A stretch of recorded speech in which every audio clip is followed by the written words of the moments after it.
Welcome back to the Huddle. I hope you've had a good week and have seen a nice green arrow. During the week, I traded in Kalen Ponga instead of Robert Jennings. This freed up an extra 20k, and I was chasing points as the last couple of rounds I've only scored in the 800s. So looking at the scores, there were quite a few highlights this week. The 3 Cowboys players scored great this week, only if I had captain JT again. However, the sting was too strong from last week and I just couldn't do it. JT combined well with Ponga, and Ponga had some sneaky last minute updates. He jagged that dubious try assist for Gella Mosby's try, but we'll take it. And Cohen Hess scored 2 tries, and what an absolute monster. He had no right to carry those blokes over the line and score. Let's hope next week he retains a starting position when Taumalolo returns. Tommy Turbo scored a nice 78 points, and he linked up beautifully there with Daly Cherry Evans for a great try up through the middle. It was great to see Dean Vare score a nice 77, and he delivered a beautiful flick pass there to DWZ. Later in the game, DWZ returned the favour to Vare, and Vare crossed over for a try.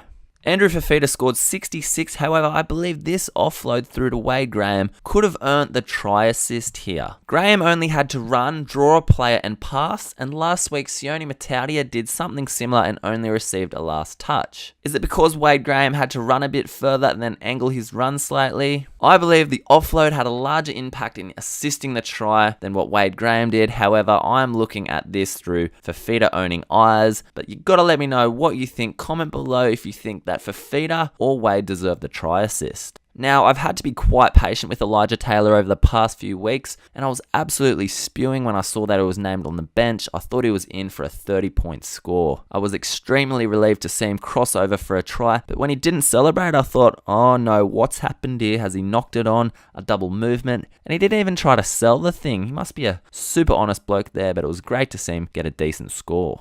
There were a few disappointing scores this week from Roger Tuivasa-Sheck and Moga. It would have been great to play Brian Kelly, who got 69 points. Cam Smith also only got 54, and as a captain choice and for a player of his caliber, that is quite disappointing. Sam Burgess scored 38, and that looks like a shocking score. However, that only came from one half. He failed a HIA at half time and wasn't able to return. He was looking great guns, and he was set for a decent score. So will we be seeing a green arrow this week? Yes, and it's a beauty. We've gone up around 23,000 places and now sit at around 14,000. I was quite discouraged after round 2. I was ranked about 44,000, but now we've made up some places. I'm heading in the right direction, and it's still early days. We're heading into round 5. Jason Taumalolo is going to be an extremely popular trade-in this week as he returns from suspension, but let me know in the comments section below who you think I should trade in. Players like Paul Vaughan and Jack DeBellin are going great there at the Dragons, and Andrew McCulloch, if he can maintain 80 minutes at the Broncos, he could also be an option. You just have to make sure that Benji Marshall or Cody Nikorima are not named on the bench. Also, let me know who you think I should captain this week, and I'm going to have to play 2 to 3 of Kelly, Sully, Kotrick, Vare or Moga. So looking at their round 5 fixtures and their form, let me know who you think I should choose. So stay tuned for the round 5 preview released on Wednesday arvo. Let's go!